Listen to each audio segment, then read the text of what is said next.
Recordings in progress. That's what I've heard. That's progress in itself, if you think about it, really. I'm here with Mr. Craig Boldman and Mr. Karl Kesel, Hello, Stephen. two old Hey. friends of mine. And I figured we'd get the boys back together again. Because this is fun for me, because man, you guys have so much history. We were there right Here's at the beginning. what's that? Yep. We were there right at the beginning. Yeah, we made you, Stephen. We made you. Oh, I thought Craig meant at like the Mesozoic era or something. Well, that too, Like unfortunately. really, really at the beginning, really long ago, as the Earth's crust cooled. I mean, sometimes I feel like that, honestly. Yeah, well, what did I heard that what was it last year between Spider-Man #1 and the death of Superman, that amount of time has already gone by. What? Yes, it has been since the death of Superman till today is now longer than from Spider-Man #1 to the death of Superman. I've trained myself to stop asking the question, how long ago did that happen? Because I always hate to hear the answer. It's It's always always a long like 10 time times ago. longer than I thought it You was. don't want to know the answer. Superman wasn't really dead. I hate to tell you. You Well, I got had to break that news to my dad at the time because Oh no. that's when they hired me, right? And he goes, "How can they hire you? They just killed him." It's true. Well, you know what Mr. Razaka said to me? He said, I killed Superman a long time ago. Yeah, it was just a slow news day when Right. Carlin did it. That guy, he's died more times. Jeez, I tell you, that's sad. Well, here's the thing. You guys, you created me. That's the first thing. The second thing is, I mean, there's so much to talk about, really, because like you both have history at the Kubert School, Yeah. which I find fascinating, which I definitely want to talk about. I don't know what I'll say about it, but I definitely want to talk about it. Have you ever And visited and them? you both worked on Superman at different times. You're Yes. both Superman alum. And I Um, yeah, inked a few of Craig's Superman stories. that's did right. you? Over who? Yeah. Ron Randall? Yep. Ron Randall and I've got one right here. This is Alex Saviuk. Alex Saviuk. Yeah.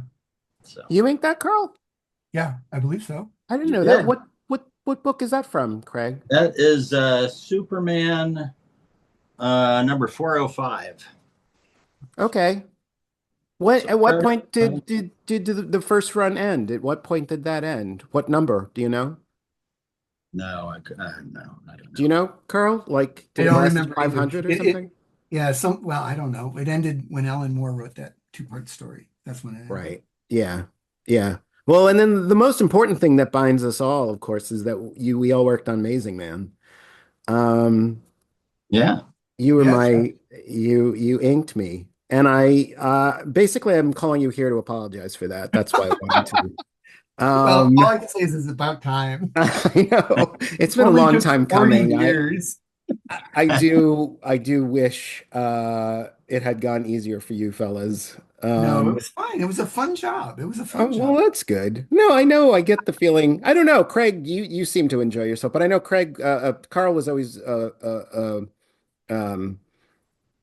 valuable. Always talking about how much he was seemed to enjoy himself. So Uh, I just assume you were stoic and working your way through it, Craig. Just Wait, which of us was stoic? Me? yeah, yeah. Oh, yeah, I guess I was. Well, the thing about Amazing Man was, Carl, do you know how many issues you did? no, I have no memory of this now. I know I did a lot of covers, but I don't think I know I didn't ink all those interiors. Yeah, I think you inked all the covers except for the. Oh, I was going to say there's that one that Frank Miller did, but you inked the Amazing Man part Yeah, on I it. think the Amazing Man part of it, trying to look like Frank. Yeah. Yeah. Um, okay, so you did, let's say you did a dozen issues or 10 issues or something like that. And then I Probably. took over for you because you must have got a better offer. Me? Something else came up. I mean, Yeah, like something called Superman, I think, over yeah, Jim Byrne. Superman. Yeah.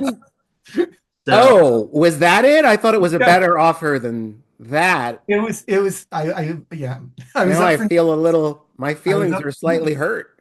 I thought you were leaving for something important but and see, it, something. it always together because my first professional credit in comics was Superman. And On what? I'd gone to the Kubert School, Right. expecting to be trained to be a comic book artist. But as it turned out, I broke into the business as a writer. I had been reading, I had been binging on the old Silver Age Superman comics that I loved so much. The ones that were, they're just crazy, off the wall. Crazy. They were humorous. There's lots of action in them. They had sort of folk tale type mythology to them, Yeah. And I loved those, and I was reading them, and it wasn't the kind of Superman they were doing those days. They were doing Julie Schwartz had signed on as the editor, and it seemed to me that they were trying to do Superman with they saw that Marvel was very successful with the continuing storylines and the subplots and the angst and the this and that. And Craig, you're talking about like when you were reading it, or right yes, when you went to school, or I was reading Superman. So this was all after I'd gotten out of the Kubert School. Okay, just gotcha. one weekend, I was binging on these old Superman comics. Okay. Julie Schwartz was in the middle of his tenure on the books, but I found a stack of these old comics and was reading them and just having a good time. And I realized that that's not the style they were doing anymore. And I felt like writing a letter to the editor to say that. But instead, what came out was I just decided to whip off an 8-page, goofy Jimmy Olsen type story and sent that to him. And like 2 days later, I got a call from him, and he said he wanted to use it. And so I had you ever written a script before that? I'd never written a script before, no. So what I found out was that when you're known as one thing, they don't want to know you as anything else. So I got to be known as a writer. Right. And then I kept trying to tell people that I was an artist, and I got pushback from that. I got resistance to that idea. Right. But then this Amazing Man thing opened up.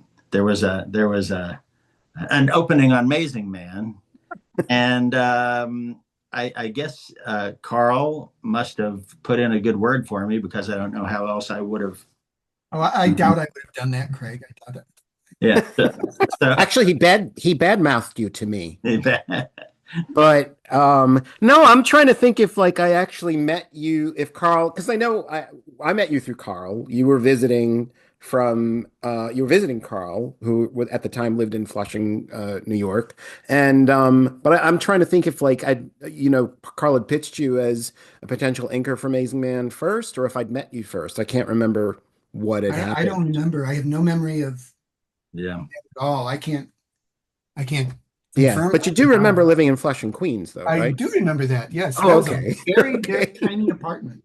Okay. Actually, I don't know. Today, by today's standards, I'm not sure if it's so tiny. But well, let's go further back a little bit. Like how? So you guys met before I met either of you. Did you meet at the Kubert School? Is that how it worked? Yeah, we met at the Kubert School. You were roommates. We were roommates. That's right. Yeah. Fate threw us together. Yes. I did not know that. There was a campus. I don't know very much. At the time, the school was held in a mansion in Dover, New Jersey. Okay. And on the grounds of the mansion was a carriage house that had been converted into apartments. Okay. And so several of us lived in those apartments, and and fate threw me and Karl together into into that room, and that's pretty exciting. How did you bond over Superman or Popeye first? What bonded you? Do you Oh, remember? I think we bonded instantly, didn't we? Yeah, yeah. Let's say that. Yeah. I mean, I was fresh out of high school. Craig was a man of the world, but so I really had a little growing up to do. But Craig was very patient with me. Okay, that was going to be my next question because I couldn't figure out like Craig, what was your education up to that point? Okay. And Yeah. So up to that point, I mean, the only thing I was really interested in doing was comics, uh-huh. but I didn't see any way. I don't know. I didn't know how you got there. Uh-huh. I knew that all the comic book companies were in New York, so and I wasn't in New York, so I thought, well, this isn't going to happen. Right. And so I was going to Miami University in Ohio, and I was in their fine arts program, Okay. learning to paint with oil paints and stuff, which is because it was the closest thing to what I wanted to do that they had. Right. But it really wasn't what I wanted to do. But I was prepared to do it and then figure my way out from there. And at some point during that, I read about the Kubert School. The Kubert School was opening, Okay. and so that caught my attention. And then I had I was doing an assignment for the art class, and the art instructor that I had, the professor I had, he was critiquing it, and this was something that I put a lot of work in on. Uh-huh. It was an illustration. I was doing children's. I'd gotten interested in children's book illustrations, so that's Okay. that's what I was pushing for. And I had done put in some real work on one of these illustrations, and I was showing it to him, and he was going to critique it, but his way of critiquing it was he pulled out a pen and started drawing on it. This was finished art, and he was drawing on it. He was saying, "Well, let's try Ouch. this. So you maybe need a heavier outline here. Let me try." And I, Ow. I was livid. I was speechless, and I got up and I left the room. And I remember punching a tree, and I never went back. Never went back to the class. Okay. And I guess that was the motivation I needed to say, well, maybe that Kubert School, maybe I'll try that Kubert School thing. And so I ended up there. I want to Gotcha. say something about that is when I met you, Craig, I remember one of the first thing I remember sticking with me that you said Yes. was you were saying that you thought some of the best illustration being done was in children's books. Yes, You're that's a true. big proponent of children's books. I never, until this very moment, Craig, realized you wanted to do comics first and foremost. My impression was you wanted to do children's books Oh, until that well, moment.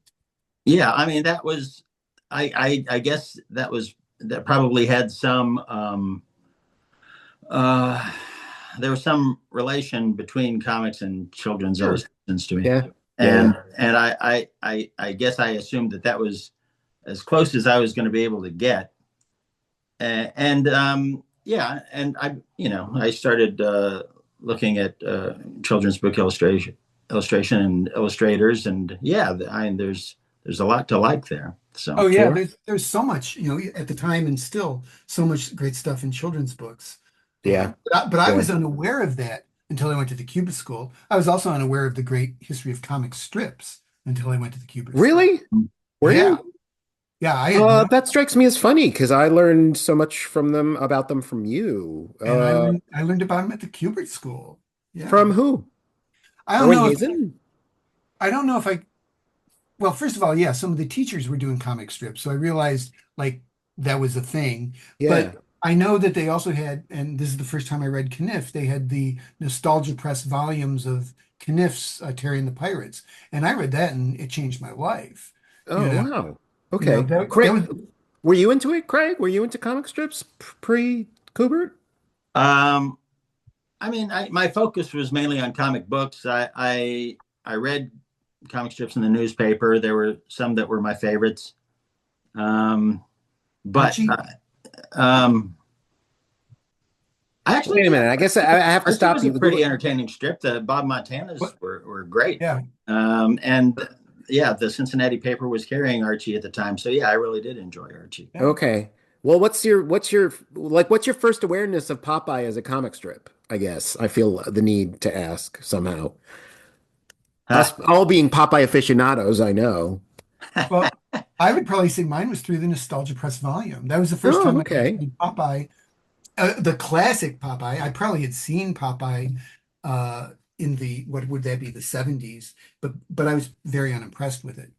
You And I mean the probably Sagendorf stuff? yeah, and I probably would have seen the cartoons, and I probably Yeah. liked those. I fond memories of those. But it wasn't until I read the Nostalgia Press that I said, "My God, this stuff is hilarious, and this stuff is exciting." And I mean, really, Popeye's one of only two or three strips that I will laugh out loud to. Yeah, I've said that myself. I've said that yeah, Popeye's pretty Cigar's work is just about the only comics that actually makes me laugh out loud. Yeah, What was your so what was your education pre Kubert School? Carl, you came right out of high school? right out of high school. Yeah, I was, But you were drawing already? yeah, badly, but I was drawing. Yeah, if you want to call it drawing. Hey, look, I only just learned yesterday that I figured out how to draw, so that's not that big a deal. But so how did you find out about the Kubert School then? There's ads in comics. Or No, that's true. did I get the buyer's guide? I don't even know if I got the buyer's guide at that point. So I think that I saw ads in the DC Comics, Okay. you know, and Yeah. that, and I was pretty well set on becoming a comic book artist, since I was 10. Okay. So this was just, I really didn't have a game plan. Yeah. So when this opportunity presented itself, I became very fixated on it. Did you have an idea like I'm gonna be an inker? No, no. I don't think Although anybody goes in thinking they're gonna be an inker, do No, they? but the thing I will tell you what happened. I keep this short. Is I went to the Kubert School, and while I was there, I mean, I remember this so specifically. Like one of the first days there, John Toddleben sat down at his desk, and he took out 11 by 17 piece of paper, took a pencil, and made this big S shape on it. That's all he did. Put it down, picked up his brush, dipped it, and in like hours, he had this sea serpent, and it was astounding. And I realized I was out of my depth. I was not working at this level. And Toddleben was a pretty amazing exception. But I mean, people like Craig, I would see his originals and they were so far beyond what I was doing. And I really became convinced did not have what it takes to become a cartoonist. No, no. See, your perception is way off. Your drawing is not what you remember it as. I remember your work as being. I remember you being very methodical about the way you approached drawings. I was very methodical, probably too Very, methodical. Well, what's that mean? I felt like my work was more intuitive, and Carl really thought through what he was going to do before the pen touched the paper. Okay, I get it. Yeah, yeah. Yeah, I would probably have to agree with that. Yeah. But I mean, so you weren't doing bad drawings. You had it all planned out. I mean, the stuff you ended up with, I felt was the stuff you intended to do. I think you had it in your head before it got on the paper. So, but the thing is, then I went to another college thinking I'll go to an art school and figure out what else I want to do with my art talent, because I did want to do art. And I was, gave up comics. I'm beyond that now. But of course, I was in a drugstore and there's a spinner rack. Oh, well, what's happening with X-Men? And I was just like sucked back in. And so I was drawing more comics again and thinking to get up. I got to move to New York at some point. And my roommate in college, he looked at my stuff at one point and he goes, "You know what? I love your ink line." And I thought, that's my way in. That was the click moment. I said, I'm going to get in as an inker. Okay. And that's what I did. Got it. Wait, but you didn't, I didn't realize. I thought Craig, you graduated from the Kubert School, right? Yes. And Carl was there for 1 year. It was a 2-year program when it started. Okay. And I was there for both years, and Carl left Only after one. the first year. Yeah. What? Yeah, I didn't realize that, Carl. I thought you did the full 2 years there. Yeah. What took you out of the Kubert School? Well, like I told you, I didn't feel I had what it takes. Oh, so you went to another art school to get the chops to like go back to No, the no, just I figured at that point cartooning was out of the picture for me, that I could not do it. I could not do what was required. huh. And Now, see, I didn't know that that's why you left. I didn't know. I wasn't. I mean, I don't remember Wow. you saying you were leaving. I think you just didn't come back the next year. I mean, well, I was getting college catalogs being delivered to the schools, so people knew I was looking around, and I had to He talk was to writing, Mary. "I hate this school" on the wall. You just didn't. There It were things wasn't you that I didn't hated notice, this, Greg. I thought he was kidding. I mean, I remember talking to Mariel about getting my transcripts together, and she's like, "What transcripts?" Huh. Serious double like what? I don't know. I don't know. This is stuff I didn't know. Like what were you feeling, Carl? You just felt like it just was beyond you or something? Yeah, I thought it was beyond me. It was Oh beyond wow. my Okay. ability. And I think a lot of it, and I'm sure you and Craig can understand this too. A lot of it was that blank piece of paper. And Hmm. once I focused on becoming an inker, I didn't have a blank piece of paper in front of me, and it was a lot easier to finish things off. Right. Yeah. Yeah. Yeah. God, how will I know that? No, because it's funny because like today, these days, my job as a character designer, when I have character design work, is, I'm given a storyboard, and I'm told take this. I'm going to long list of the poses that need to be straightened out. And directors today, they don't want to see anything other than their pose. But because I learned from you, both of you, really, the art of inking, I know how to take what's there and straighten it out. And for characters that have Oh, out then is quote unquote allowed in comic books. But yeah, if I have to generate something whole cloth, it's really shocking to me now. It's much more difficult than like, yeah, okay, give me a pose, I'll straighten it out. That's not that big a yeah. deal. It's already there, like you said. So and that reminds me of the you both know the story about somebody told me this. Mort Meskin, by the end of his comic book career, he had a real terror of the comic book page, and I can't remember who it was, but somebody said like, yeah, he would be terrified of the white page, and so somebody would just take the page from him and do like X's or Yeah. something, Yeah, and then I've he heard that would figure story out too. where to put things from there. Yeah, I have heard that story. Yeah. Yeah, yeah, it is pretty scary. I feel anyway. So Craig, where did you go after the Kubert School? Well, let me think here. My plan was to share an apartment with Tom Mandrake. Oh, Um, and that actually happened for a short while. What happened was my plan was to, after the second year of the Kubert School, I was going to go home for the summer. And then because my understanding was that if you wanted to be in the comic book business, you had to be around New York because Right. back in those days, I don't like to sound like the old man, but we didn't have the internet, we didn't have email, we didn't have FedEx, Right. we didn't have nothing. There were no fax machines, which Yeah, nobody we didn't knows have. what a fax machine is anymore. no, Well, no, let's that see. dates yourself already. Yeah, that's right. Fax machines. I actually to get off track a little bit. I ended up doing some freelance work for Scholastic magazines, and we had an assignment um, that had to be turned around pretty quickly. And I was working from home in Cincinnati, so that would have been over that summer, and they needed to see my sketches quickly, and the the the infrastructure didn't exist for them to see my sketches quickly. But So then you invented the internet. yeah, no, somebody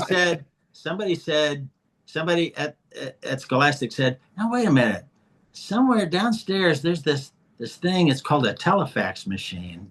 And if you can find somebody in Cincinnati that has one of these, we might be able to do this. And so I called around and found an office that had a telefax, and it was this it was as big as a table. You lifted up the lid. There was a big cylinder. You wrapped your artwork around the cylinder. You closed the lid. You picked up the phone. You called Scholastic. Somebody answers. You turn on the switch. The cylinder starts spinning, and there's this laser that starts crawling up the cylinder. Wow. And then somebody on the other end is saying, "It's coming through. It's coming through." And then finally, at the other end, they had my artwork. So that saved the day. Wow.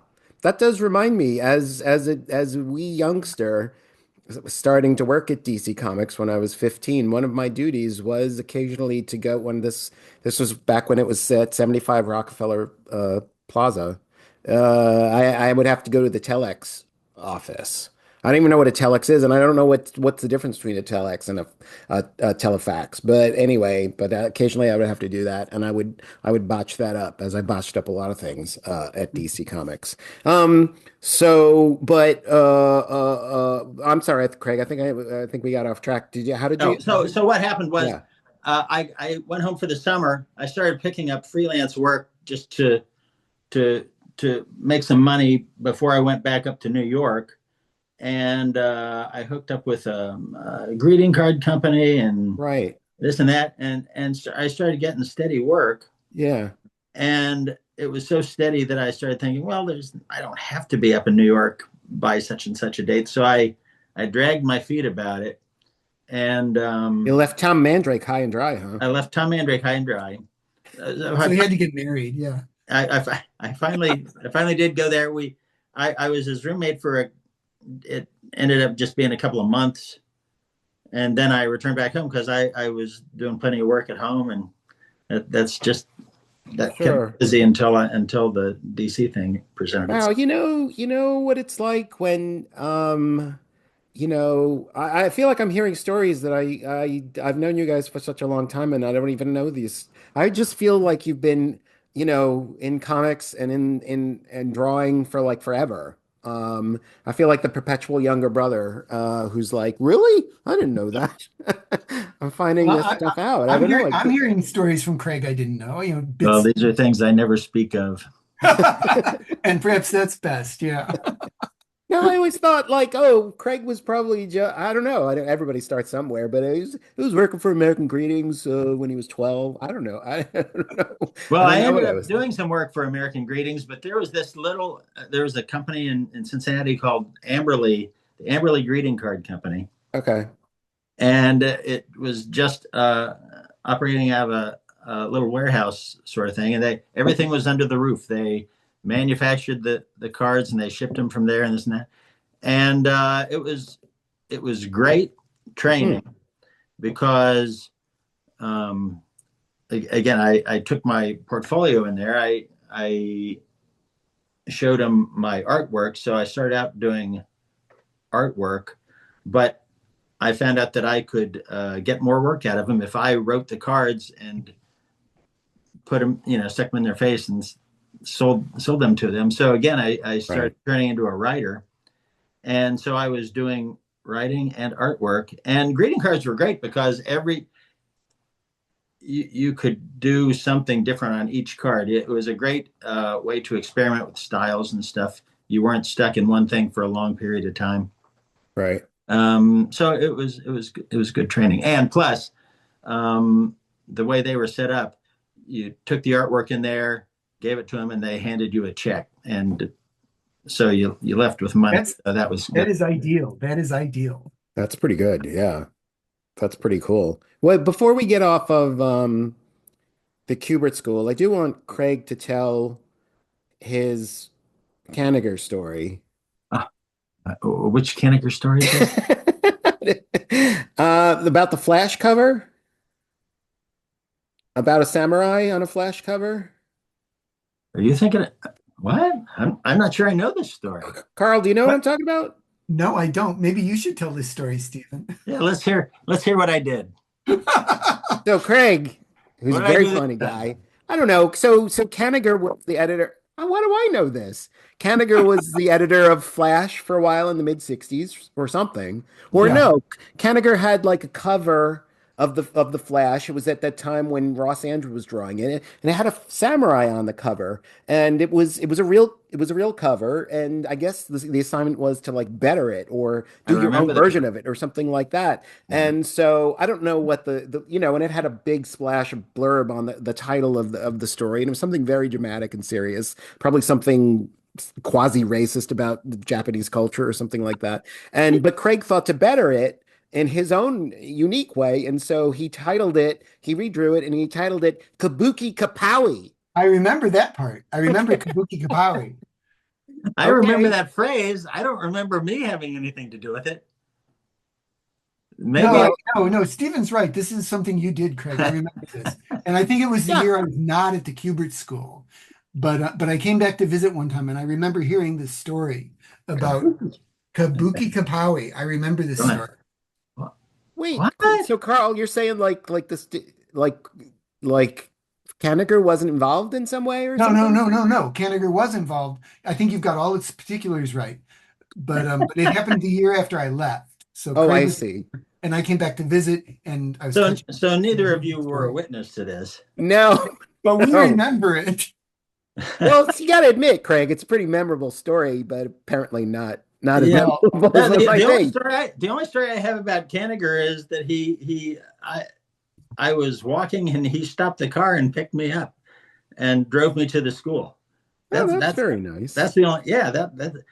Oh, and we didn't have school that day. It was like a holiday or something, and so I had to be the one to break it to him that he wasn't supposed to be there. after all he did for you, Craig, that Yeah. is how you made it. That's actually that's more poignant than Kabuki Kapowie. Now that I that's a remember the phrase kabuki kapowie, but yeah, that's a phrase that doesn't just leave you. So I don't know Yeah, where I'm it getting would have that made a story. great title for a Flash story, obviously, because we all remember it. I think so. Let's talk about. I'm curious, you guys, because Craig was saying before, like your typecast is like either a writer, an artist, or something like that. But you both managed to cross over. You've been both artists and writers, and this is something I feel like I just don't have. I've had the opportunity. I mean, I kind of co-wrote somewhat to a degree, Amazing Man. I mean, I think you Bob obviously had a Rozakis. lot to do with it, with What's that. that? I think you obviously had a lot to do with Amazing. I mean, we plotted. I never sat in with you and Bob, but I think there's an awful lot of you in those characters. Well, we plotted the things together, but I almost very rarely did I ever contribute to a script because I always felt uncomfortable with words, and it was only about maybe 15 years ago, a good friend of mine who was helping me on my graphic novel, and I was showing him like my scripts and stuff, and he said, I have something to tell you. You can't write. And it was what? and it was kind of like after all these years, like, oh, that's why. That explains everything. So but how did you I don't know. I feel like it's a talent. It's like I talk to musicians and I'm like, how do you do that? Because I can't play music. So it's Oh kind of yeah. like, how do you write? Like I don't I feel like conversationally I have a somewhat something of a facility with words. You know, if I have to write something some stupid social media thing, I can sort of cobble it together. I can cobble thoughts together. But writing stories and characters, I mean, I have a good ear for it, but I'm a good judge of it, but I can't do it. Like, how did you just figure out, like, I want to write and I can write comics? Well, at least for me, I mean, I always wanted to be a cartoonist. I always Yeah, wanted to be the guy that wrote and drew. yeah. And I simply couldn't do all of that on a monthly schedule. I'm just not that fast. But I mean, I always wanted to be a writer from the very first time I got in the industry. I mean, my first regular gig was inking Tales of the Legion of Superheroes over Terry Shoemaker, who Right. was an amazing artist, especially for a Yeah. beginner to work with. And after 6 months, he wanted to leave the book, and he did. And some guy named Dan Jurgens took his place. But Who? yeah, exactly. Who? But when Terry left, I knew he wanted to draw a comic book with cars in it. He loved cars. And I pitched Karen Berger a series that Terry Shoemaker and I could have done that I would have written about a guy with a car that Yeah. does cool things. So, I mean, that was 6 months into me being an inker. So Yeah. I always wanted to be a writer too. Okay.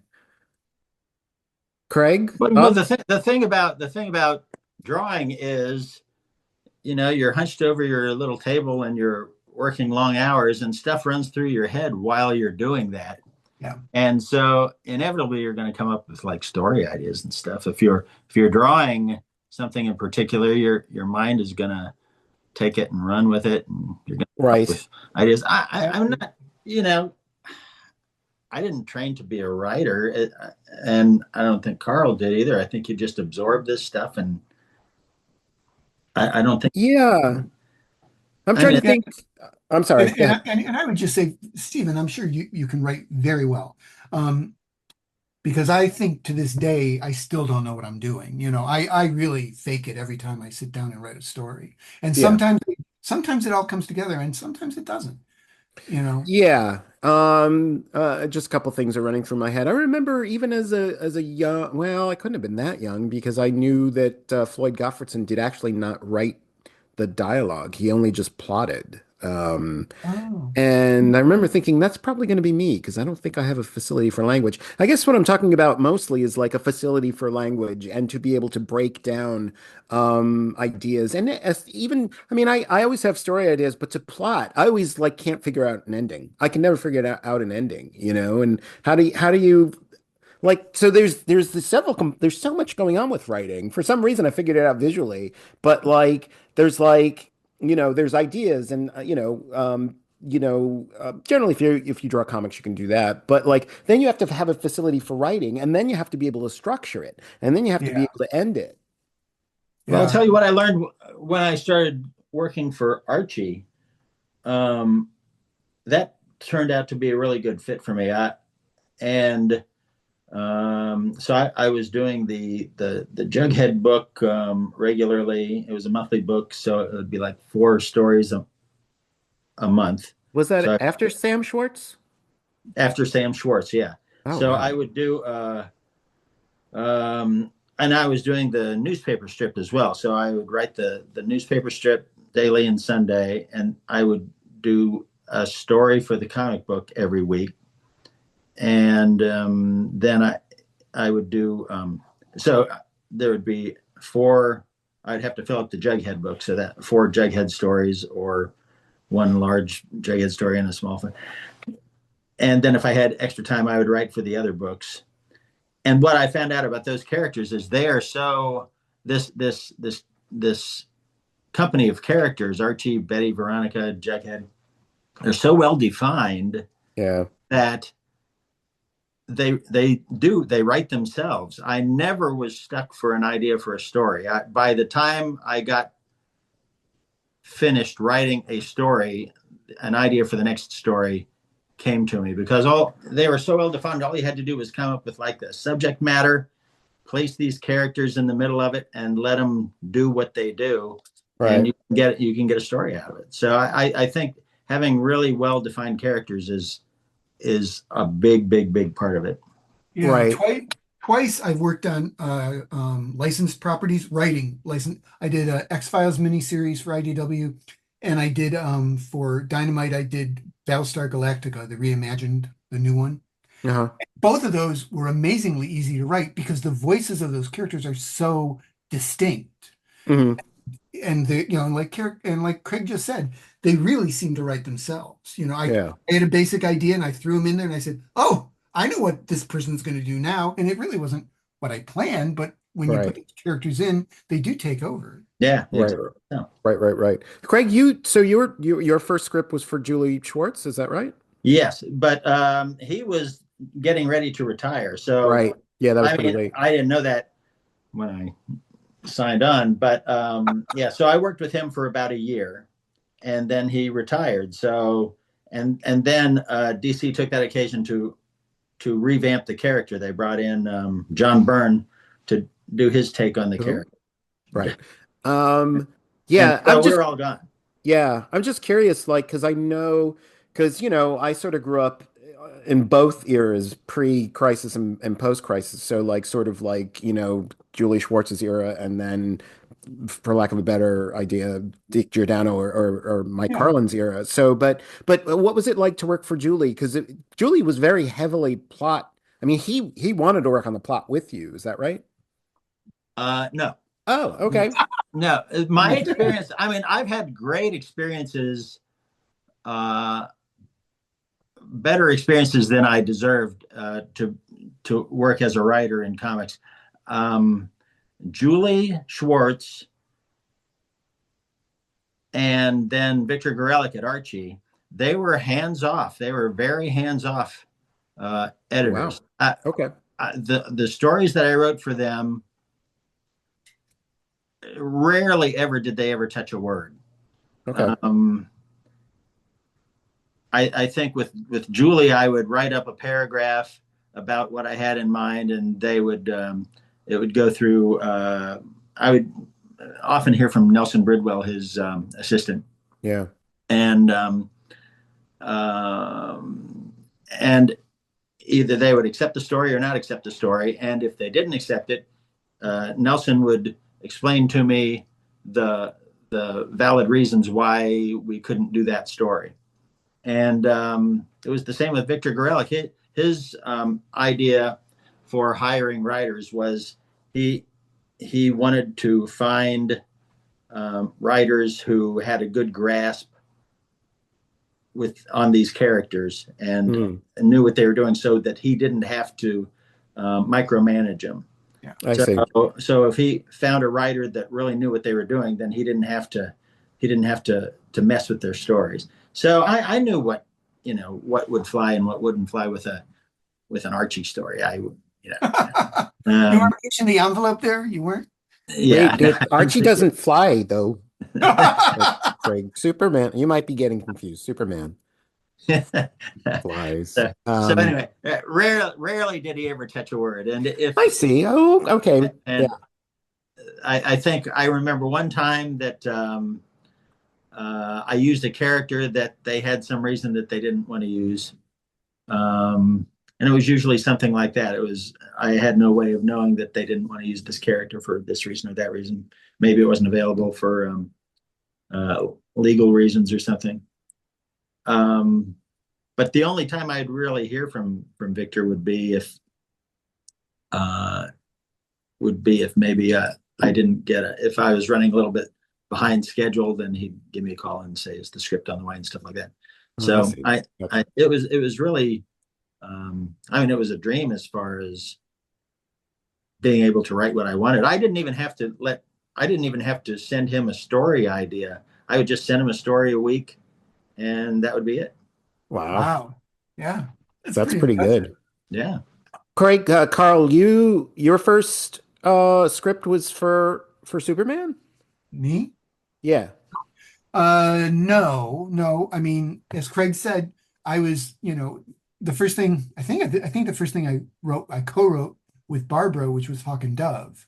Oh, okay. Right. Yeah. But that, like Craig said, that came because I was inking the first history of the DC universe over George Perez. I did the Crisis page, and here's the dead characters. Dove is dead. Oh, I really liked Hawk and Dove. Dove should have been a woman. Oh, an idea. I mean, really, that's how it happened. Okay. The name is just so much better for a girl. So, okay. But Hawk and Dove was my first writing credit, and then from there, a young maverick editor named Mark Wade let me write and draw the Secret Origin of the Newsboy Legion, which isn't an origin at all. And he even told me that. He goes, "Just do what you want." And so I just did Did you pencil it? Yes, I penciled and inked and wrote this 17-page shit, I don't know story. That one. Huh? Okay. Was that your first penciling job, Carl? I think I might have penciled one or two covers before then. I penciled a cover for Electric Warrior, if you remember that one. Of course I remember that. And I did do the cover to Flash 16. I remember that. Yeah. So, but those were, and maybe some, maybe a who's who. I don't know. I don't know if I'd done a who's who page at that point. Okay. How So did you turn that into Superman? I The did. writing. Mike Carlin did that. Okay. I mean, there was a small incremental step in that Jerry Ordway, he was having trouble writing, penciling, and inking a full Superman comic a month when, he was on what Adventures of Superman. Yeah. Why am I not thinking that? And so Carlin called me and having seen my Newsboy Legion story, he said, Carl, how would you like to do a Newsboy Legion backup in Adventures of Superman? And that would give Jerry enough time to do, the lead story. And we did that for 3 issues, and Carlin was very happy. And he said, "The fans don't like it. We're going to have Jerry do the whole issue from now on." So, but he remembered, and I must have been easy to work with or whatever, because when Jerry decided he needed a break from Superman, Carlin called me to ask me to just write the book. Okay. So, Okay. Cool. So those tell are the me. steps. Okay. Sorry. I said those are the steps. It I was see. I see. So you too at home can write Superman if you follow those easy steps that Carl just laid out. it Tell was me. so happenstance, and so much of this business, this, I'm sure it's being in the right place at the right time and knowing the Yeah. right people. Yeah. It Yeah. Yeah. really has only this much to do with your talent, really. I mean, the That's talent true. is involved. Talent is involved, but it Right. really is not the deciding factor. Right. Yeah. No, there's so many things. There's just so many things that involve a successful career, that's for sure. Tell me about I guess we should get gooey for a second. Tell me about writing Superman. Tell me about your thoughts on so Craig said he was a Superman fan reading like the Mark Weisinger stuff. Yeah, I don't know your history of reading Superman, Carl. Well, I read Superman, but I was never a big fan of Superman. What did you I, read? I read mostly Marvels. I was a big Marvel fan. No, but if you read Superman, like what were you reading? Well, I would have been reading after the Silver Age. I mean, quite honestly, all these wacky Superman stories I got turned on to through Craig at the Kubert School. I Okay. really, I mean, I had read some of those. I remember, my cousin had like Lois Lane werewolf issue from the 60s and stuff. And Okay. that comic scared me, even though it was a Lois Lane werewolf story, But and That's I because Kanigher did it, did he? probably. But I Kabuki do Kapowie. remember I had read the Superman with the giant red ant head. I Uh, love that story. Boy, did I love that story, even as a kid. That's But funny. but my real exposure to Superman was the Denny O'Neil revamp, oh, and then from there, and probably the only Superman title I looked forward to is Kirby's Jimmy Olsen, you know. Okay. But I was never a big fan of Superman, and it took me a long time, quite honestly. Even when Carlin called me up, I was like going, because many people go, "Oh, Superman, he's the pinnacle," and he's not a bad character, believe me, but he is not what I had ever seen myself working on. And I think, quite honestly, a lot of my best assignments have been assignments I would not have chosen for myself. And I think that forces you to think outside your comfort zone. And I think that's what Superman did. And it was really not until I had an epiphany, and I'm not even sure when it happened, but I realized that what Lex Luthor wanted most to be is superhuman. And he's never going to be superhuman. He's going to have a great mind and can build all these great things, but he's not going to be innately superhuman. So the thing Yeah. he wants most, he will never have. And conversely, Superman really wants to be human. He Mm, admires humans so much. That's what he wants to be. That's what he aspires to. And he's never going to be human. He's always going to mm. be Kryptonian. And when I realized that about the characters, then they made sense to me. Then I could write stories about Okay. That's interesting.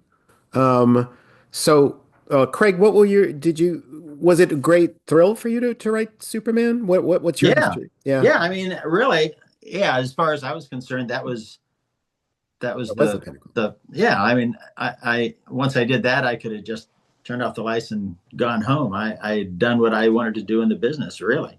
Was But Superman like your go-to to read as a kid? That was the book you loved, really?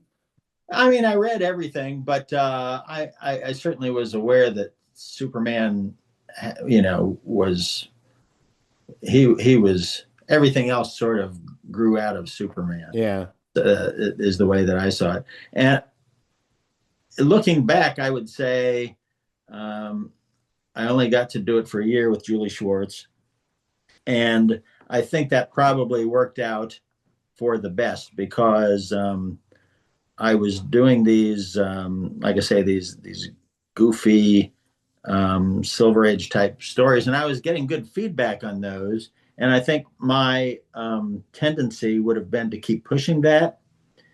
And I think if I had been allowed to keep going that way, it would have ended up being a train wreck. I think I would have just gotten completely ridiculous about it. So it was probably good that I got kicked out the door when I did. Um, No, I don't think train wreck. I don't think it would have been a Yeah. train wreck. I Maybe mean, you would have gotten bored. I don't know. but I think obviously DC as a company was not leaning in that direction, No. and I think it is only recently that they've started to re-embrace that part of their history. well, let me just say, my theory looking back has been that the reason why I sold that first story was because they were looking for that sort of thing at that moment. I just happened to stick a script under their nose at the time they were looking for, the Mort Weisinger type, old school type So Superman. why were they looking for it then? Why do you think? Um, I don't know. I just made that up out of my head. I just sort of felt I I think I think I just feel like um, they wouldn't have bought that script for me unless they had been looking for something along those lines, something more lighthearted. Yeah. I mean, I Well, think go ahead, I, Steve. I think, Julie was, senior editor there, and he'd gotten to the point, he'd been there for so long that he got, they trusted him, and they really pretty much he had a fiefdom of his own, and they left him alone, and there was something in your scripts that he really liked, and he wanted to present as Superman. That would be my take. So. Well, Craig, I mean, maybe I'm misremembering this, but I believe you told me, and you weren't bragging, but I believe you told me that Julie said that your script was the best first script he'd seen since Elliot S. That's Maggie. right. I remember that. I remember hearing that. Yeah. Actually, that does ring a bell. Yeah, I think maybe That's he did because say that. Craig came up with that story. Yes. No. Did you hear that the same time as the Kabuki kid what's his I story? think we got, yeah. Yeah. Yeah. You said that to Carl at the Kubert School before you Oh even no, started working I at the. think I think Julie didn't say that to me. I think he said it to Mark Wade, and Mark Wade said that. Okay. Okay. Well, I heard it from you, so Yes, and yes, That's where I know it as well. Yeah. but I also want to say, even though at the time that you sold your Jimmy Olsen story, Craig, even though at the time they were theoretically doing these Marvel type of approaches, they still had eight-page backups, which Yeah. means, Marvel doesn't have eight-page backups. Yeah. DC always had eight-page backups. So on some level, even though they weren't necessarily pushing in that direction, they had a place for that story, you know? yeah. It was just built into the way they were doing the comics. Well, Yeah. I mean, so it was pretty well received, as I recall. I think Oh, I remember loving it. Yeah. I thought it was a brilliant story. Well, tell us about, like I said, getting gooey. Like, so you've both written like other characters. You've both written iconic characters, X-Files and stuff like that. Like say the difference between writing Superman or Jughead Jones. Like, what are your ideas of the Superman character? It's probably nothing. Everybody talks about this, but I guess I just never. I just like to hear it from you both, as both people that have written Superman. What's your take on the Superman character, and what differentiates him from every other character? Well, I think I said mine before is he just admires humanity so much. Hmm. I think that is behind everything he does, Hmm. Hmm. you know. Right. I'm not. I don't think I think of it that way. I think I just um, when I'm writing a script, when I was writing those scripts, I just sort of had a sense of what these characters, how they would behave, but I Mm, didn't really think it through. I didn't have a formula for it or anything. Um, I just wrote them. Yeah. right, All I can say. right. Okay, that's interesting. Yeah, yeah, because he's such an iconic character, and I know people have said 1,000 things about him. I want to ask about Carl, you reminded me, like when I first became aware of your work, inking the Legion over Terry Schumacher, I thought this guy's a brush guy. You hardly ever see brush guys anymore. And then after that, inking John Byrne and stuff, it was like, oh, this guy's, or inking even over me, I guess because I demanded that kind of line work over me. You were a pen guy. Just because you've both inked professionally, what's your feeling about brush? If this might be a stupid question, I don't know, but that's why I'm here. Feeling about inking with a brush or inking with a pen? Because like to this day, if I've demonstrated in universities, because they don't know students, particularly today, this is how you ink with a pen and ink, and they're like, what? So and to this and even but when pens make sense to them, but brushes blow their mind. Like that you could actually draw with a brush is like outrageous to a lot of people. So your thoughts on inking with a brush versus a pen? Well, I can tell you, I'll tell you this much.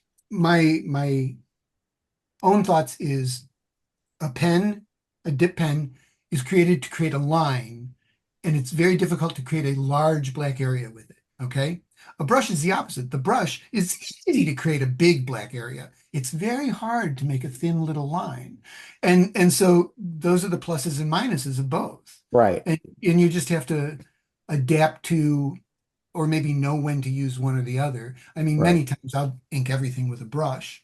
Um, I feel I'm better with a brush than I am with a pen. But I mean, Uh-huh. that's really, to me, the difference. One is innately a line creates lines, and the other innately creates areas. Gotcha. Craig, you have any Um, thoughts? the first What issues of did you ink me Amazing. with? Let me ask you that, Craig. Well, the first issues I was using mostly pen um, because I had better control of a pen. Yeah. Um, and it seemed like the work was more, seemed like there was more detail to the work. By the time we got to the specials, the Amazing Man specials, I was using more brush. I didn't, at the time I started doing Amazing Man, that was also the moment where they started doing the flexographic printing. Oh, yes. Yeah. And so that didn't, I didn't feel like that made my work look great. I Um, don't think in truth it looked mean. I mean, I doubt Mr. Razakis will watch this because I know he really he really helped spearhead the flexographic, but it didn't help anybody. I don't think. No, yeah, I mean, there's a reason it's not used now. Yeah, that's true. That's right. well, it was a good experiment, but for like my first work as an anchor, it didn't help me. Um, No, I can imagine. so I mean, there's something about that printing. The black ink just sort of laid on top of the Yeah. colored ink, and it didn't get absorbed into the page the way it's supposed to. It was all All I raw. remember is everything was very neon-y. Yeah, yes. Everything was really bright. That Bright. Uh, didn't help. That didn't help my work either. I mean, right. I needed all the help I can get back then, boy. And by the time we got to the specials, I think they had gone back to the old way of printing, and I think those look a lot better. And and my I was using more brush, so the lines were heavier, and I think that was good. Uh, Yeah. Well, I also noticed and I think your style had evolved too. Your style was always evolving, that's and exactly what I was about to say. Stephen was evolving like at breakneck pace. I've just discovered Barney Google, and now, you know, and Right. it was amazing to see your growth. It was amazing. It was. I had no choice.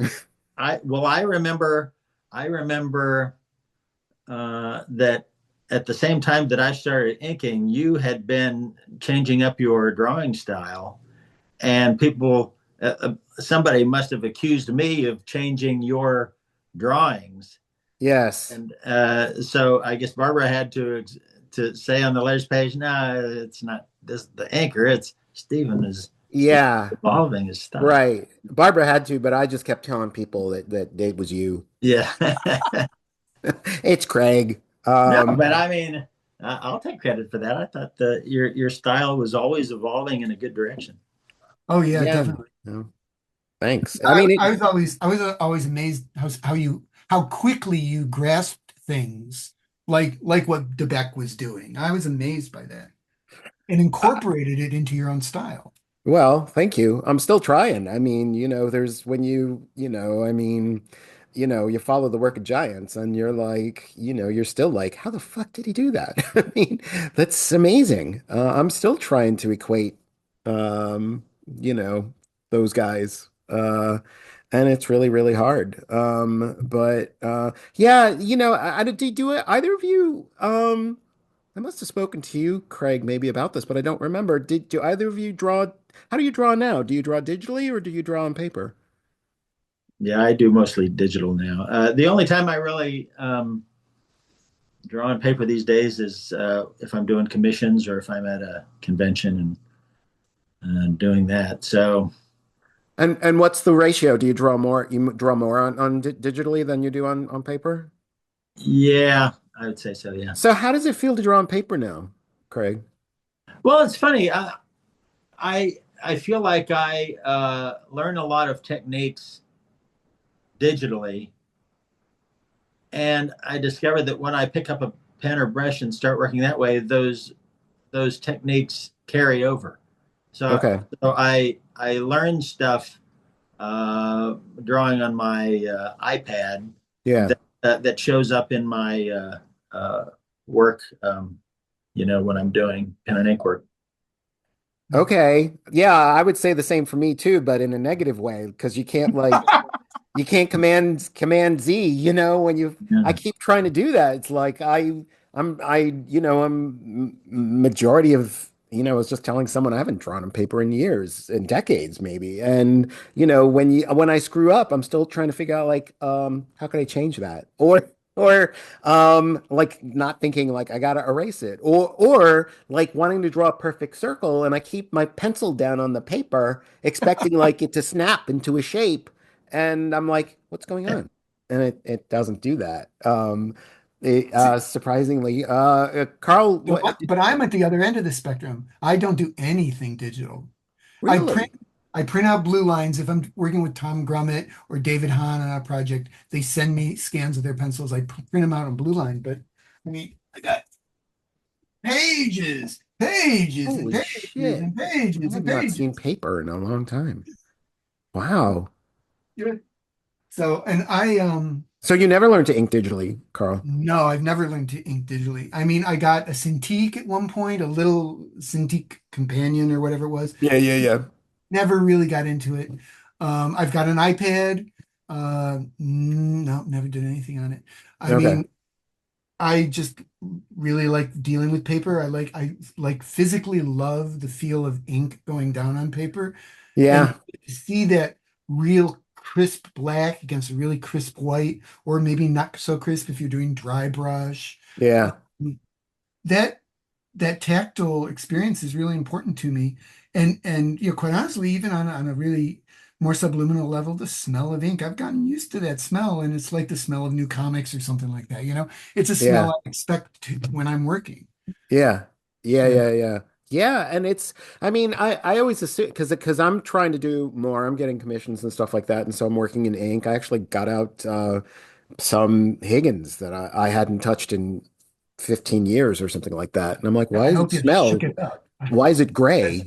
Yeah. So but yeah, and I it's like, It's like, I guess it's like riding a bike. You always kind of know, but you might get bad at riding your bike, because I'm like, wow. I mean, I remember, drawing some Cartoon Network books for Joan Hilty at DC Comics on paper, and I was getting the biggest brush I could, and really enjoying like how thick I could get my line work, and it was really fun. I was really into Harvey Kurtzman back then, and so just something as graphic and as aggressive as I possibly could. And you can't really I haven't figured out how to do that on digitally anyway. But I don't know how to get back to that. It's funny, I mean, there's something so beautiful about traditional media. And it is the tactility and it is, but it's funny. There is such a fine line. I'm surprised at how easily you could easily fuck something up. Um, and I guess it's different because if you work digitally, then, there is no fucking up. Yeah, Yeah. what little I've experimented with that Command Z, is that what you said, where you can remove your last Yeah, line? That is that is ideal. That is so nice. it's deadly. It's like there It is is. there's no fucking up. You just go Well, back. that's true. Yeah, you can just keep doing it over and over until you get a line you like. I mean, Yeah, that is good about working with pen and ink. You have to commit yourself to the line once it's on the paper. You have to deal with it. I'll get hired to do caricatures at events. okay. Um, and I like that sort of thing because when you're doing work in for publication, doing humor. So I write a story that I think is funny. I send it to my editor. 6 months later, it shows up out there somewhere. Somebody out there is reading it, and you never get you don't get a response to this funny line that you wrote. Right. So that's just the nature of the beast. You have to write these stories to entertain yourself, which works well enough. But when I'm out there actually drawing for somebody who's sitting in front of me, if I'm drawing their face and distorting their face and drawing it, and um, then finally you turn it around and show it to them, you get that immediate reaction that I don't get with my regular work. Right. And so when I do an event like that, my overarching goal is to just get through the night without somebody punching me in the nose because I drew them their face looking too funny. But sometimes I'll sit there and I'll intend to draw this line here, but your hand slips or something, and the line goes where you didn't want it to go. And so then now, how am I going to deal with this? Because the line is right here on the paper, and here's this lady. She's going to take this thing and go home with it. He's So gonna then, punch you in the nose.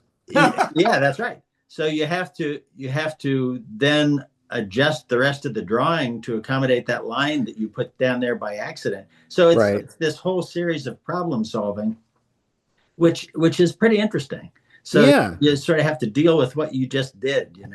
Yeah. Yeah, I was gonna say like the difference between drawing digitally and drawing with ink is like you don't know you have to command the brush, but you don't exactly know what it's gonna do, and that makes it more surprising in a way. Like, and it's probably the fact that it's a tactile thing that it's really there. But also, digitally, like I said, you could just change it. I mean, and you could always find exactly what you want. But there are no surprises, I will say, Right. digitally. There's always a surprise when you're working. And I'm having a problem right now drawing on paper again because it's like I'm thinking of surprises as something not being controlled or going right, as opposed to like that's what it's doing. There's something beautiful about that. Carl, do you scan it then, and then do you tweak it digitally? Anything? Nothing? I mean, I'll clean it up after I scan it, clean up the specks of dust or whatever. And I see. sometimes I'll go, that eyeball should be a little higher. And now I can fix that?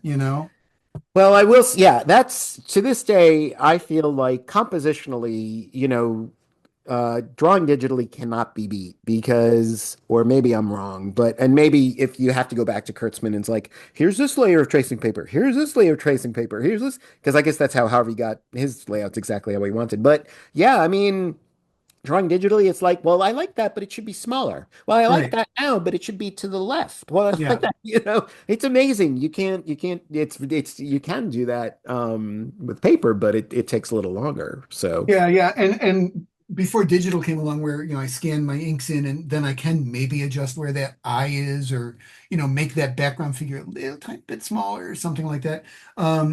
Back in the days before that, I I remember very much one of my mantras was, if I was, I was generally inking other people, but sometimes I'd be doing my own stuff and I draw this really great eye, but oh, it's too low. So I take the eraser and I would erase it and I go, but that was such a beautiful eye. And I kept saying to myself, you drew it once, you can draw it again. And you have to believe that. You have to believe that in order to obliterate something you've just done that you love. right. Yeah. Yeah. I'll second that though. I used to have then my mantra used to be like, um, not my mantra, but it used to be my experience. Like I did it once and I fucked it up, so it has to go. But somehow I'll do it better the second time around. Uh-huh. Well, you learn from Um, mistakes. You learn from mistakes. you learn from mistakes, exactly. So I do have. I told you, boys, I don't have Merv Griffin questions, but I do have a couple that I Okay. usually like to interject into my these lovely conversations I have with comic book friends. And so I'll put these to you.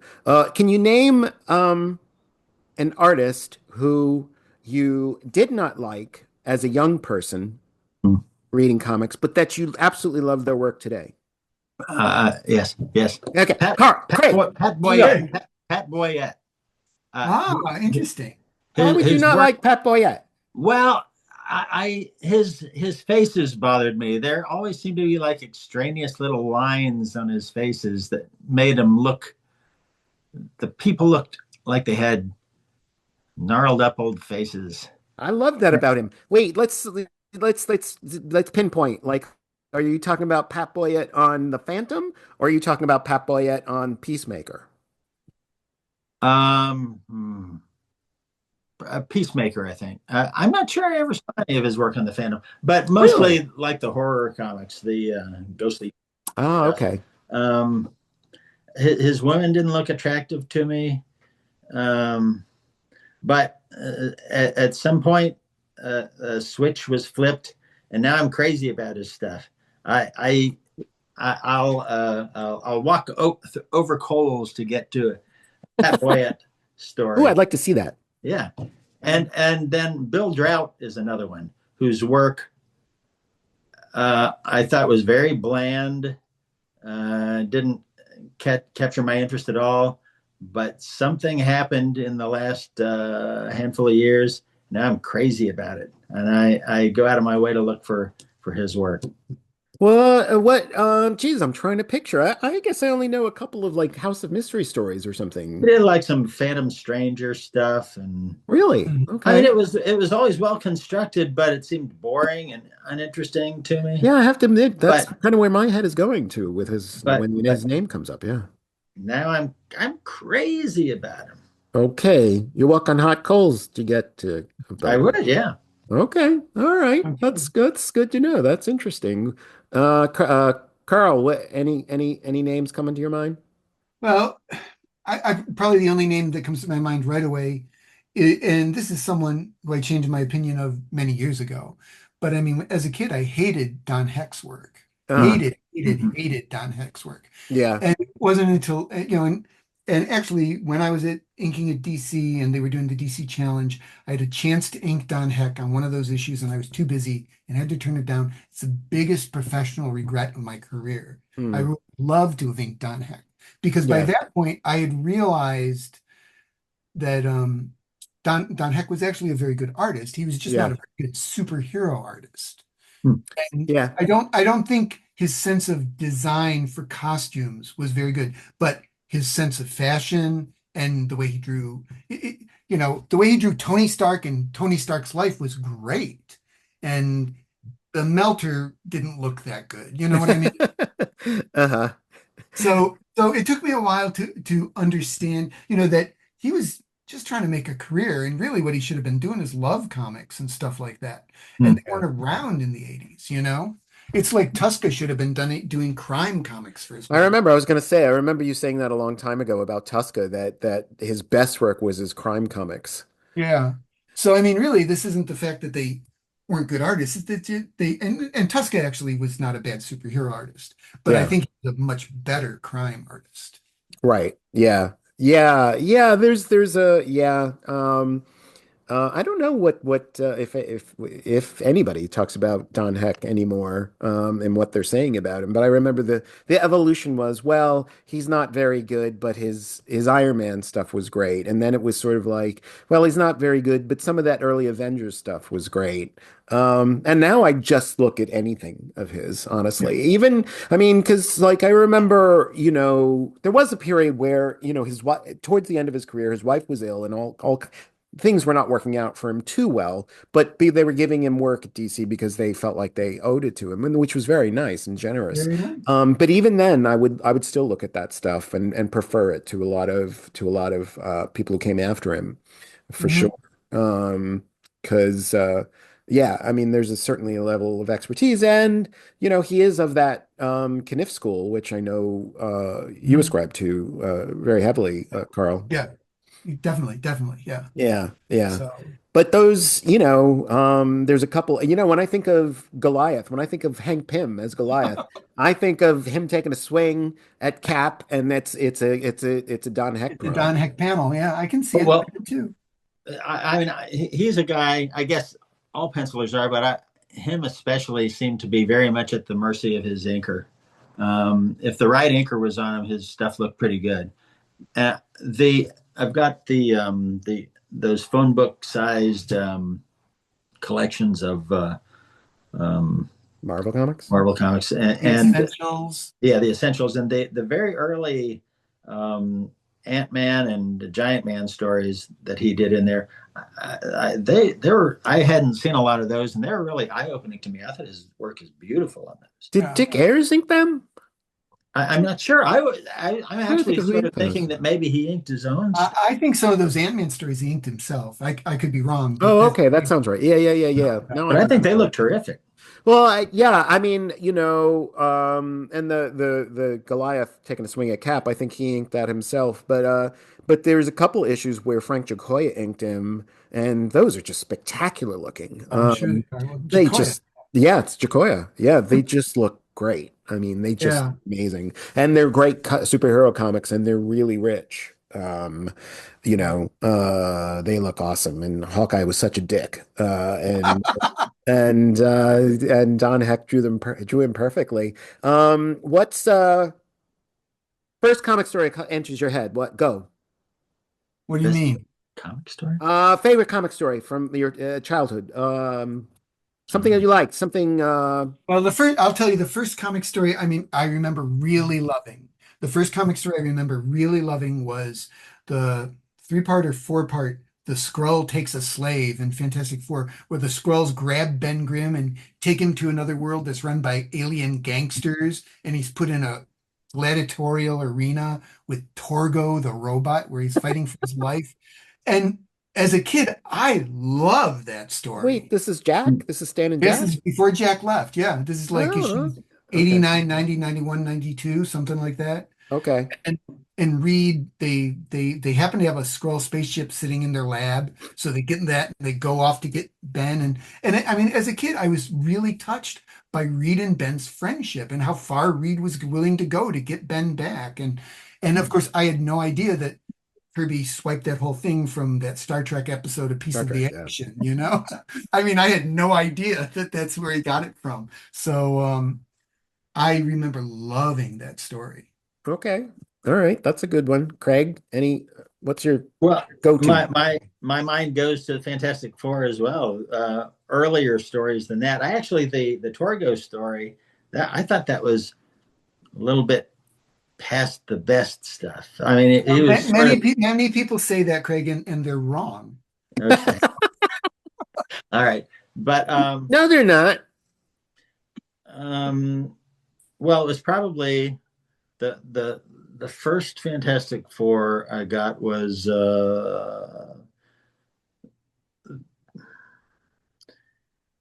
I got the Avengers the the thing and the Hulk were having a big battle and the Avengers came in and they were gonna Uh-huh.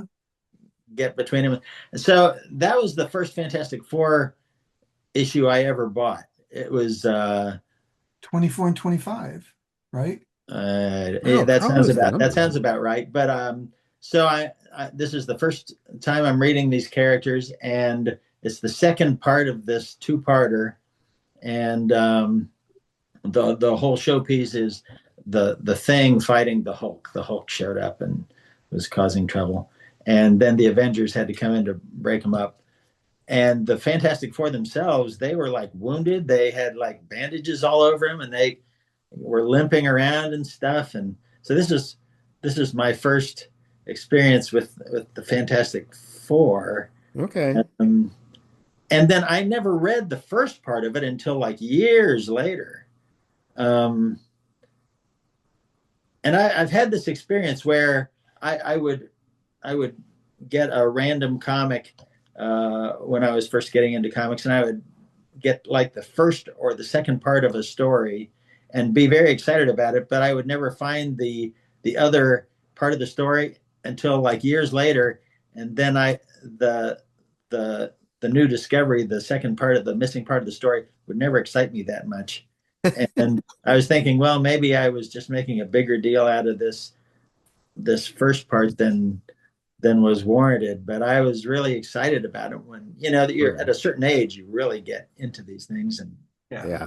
Yeah. Well, maybe you'd just evolved. You'd probably changed before this Hey, ran. so the first I finally read the first part of the Thing versus Hulk story, and it didn't. I mean, it was interesting, but not as interesting as that second part. Right. And what's interesting about the second part of it was the cover. It had the Avengers, it had the Hulk, it had the Fantastic Four, all having a free for all on the cover. But it was like the the they were all crawling over the structure of a building, like an unfinished building, the girders and Right. stuff. Yeah. But it was like you were looking at them from a distance, so it was very remote. All this stuff was going on, but it didn't have that feeling of excitement to it. Whereas the previous issue, you just had the Thing and the Hulk. They're punching each other and in close up and stuff. So that was a very exciting cover. But in retrospect, that seemed like a very odd layout for that second part of the cover, especially because the building that they were fighting on is just this big square. Nothing dynamic about it at all. It's just a big block in the middle of the cover with like these ants wearing superhero Mhm. costumes covered over it. That's always puzzled me a little bit. Well, Okay. I know the cover you're talking about, and first of all, how many pages a month was Kirby drawing at that point? So he was knocking it out, Yeah. and he wanted to fit all these characters on the cover, so he pulled the camera back. And also, I think it was a great change visually from the cover before it. So there's no way you Yes. could confuse Yeah. that. I sort of reconciled myself that he just wanted a big contrast between the issue that came before it. But Yeah. Yeah. I mean, Jack's, it's, these days when people do a pastiche of Jack, they're always doing like the hand coming right at you and stuff like that. But, Jack could be, and Jack did that. I guess he originated it to a degree, but, he could be a lot more controlled than that. And so many of his layouts are kind of static, in a large way. Yeah, Um, well, I mean, his layouts are 6 panel grid pages many times, yeah. right? Yeah. Yeah. Yeah. Yeah, exactly. Who's the best Justice Leaguer?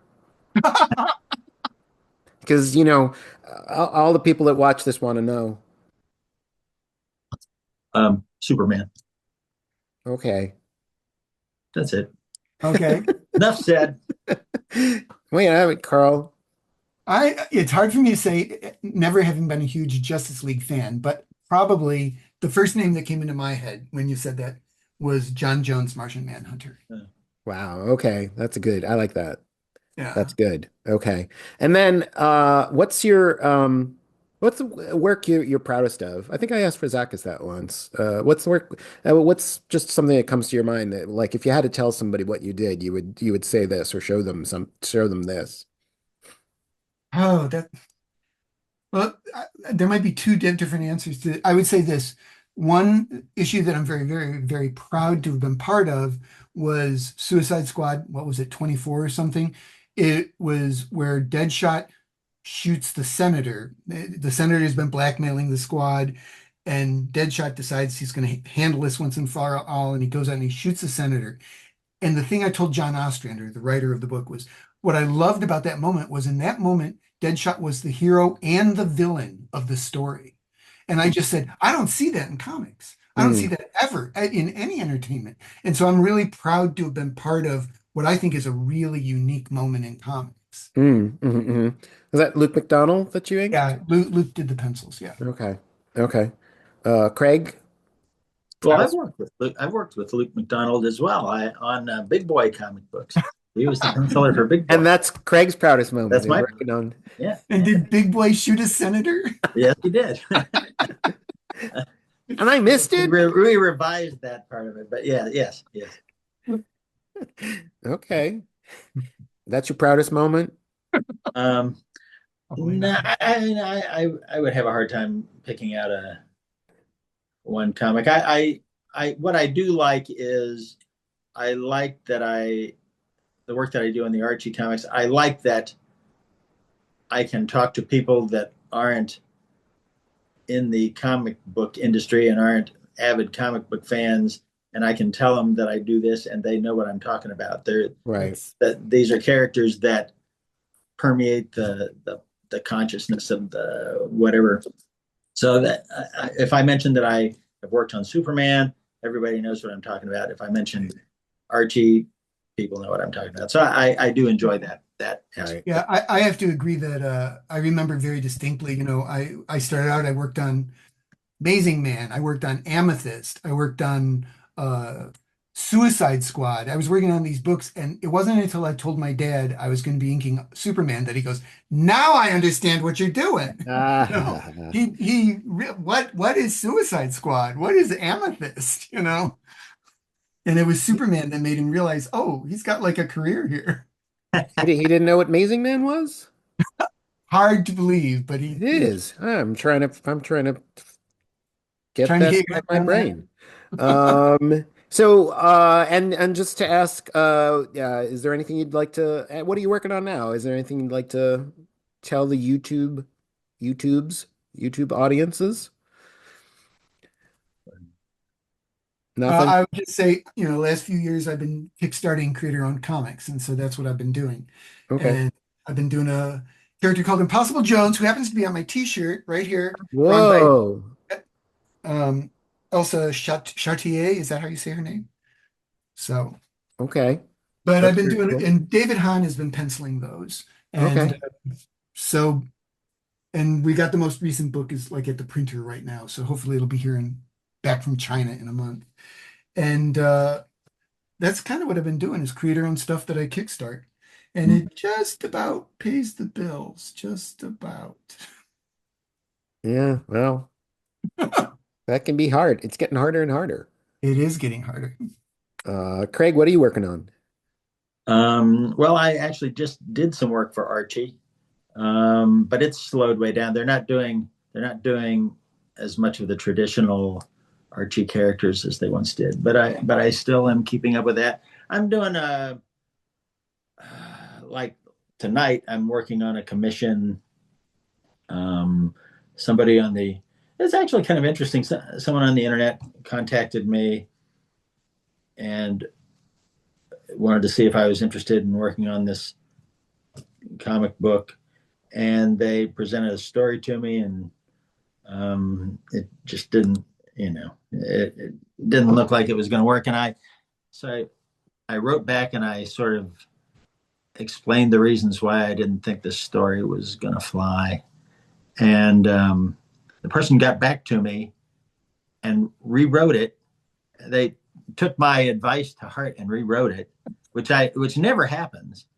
And it was considerably better, but not perfect. And I wrote back and said, "Yeah, that's good, but blah blah blah blah blah."